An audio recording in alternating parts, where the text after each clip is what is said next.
Narito ang tunay na kulay ng buwayang balimbing. Un, kay Pangulong Gloria Macapagal Arroyo. Noong panahon ni GMA, dumikit at sumipsip siya para makakuha ng mga proyekto at kontrata. Pero anong nangyari? Tinraidor niya rin kalaunan, kay Pangulong Noynoy Aquino. Noong panahon ni Pnoy, nakisama rin siya at dumikit. Pero hindi nagtagal, binatikos niya rin at tinraidor. 3, kay Pangulong Rodrigo Duterte.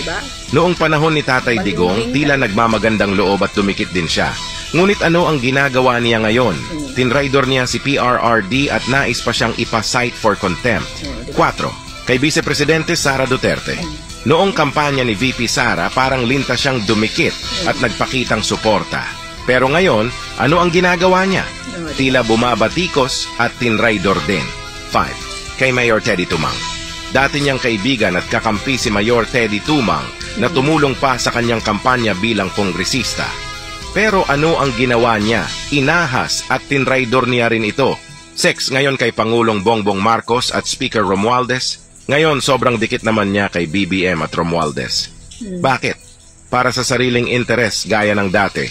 Ngayon alam niyo na ang ahas, traidor at balimbing na to ang anay ng ating lipunan.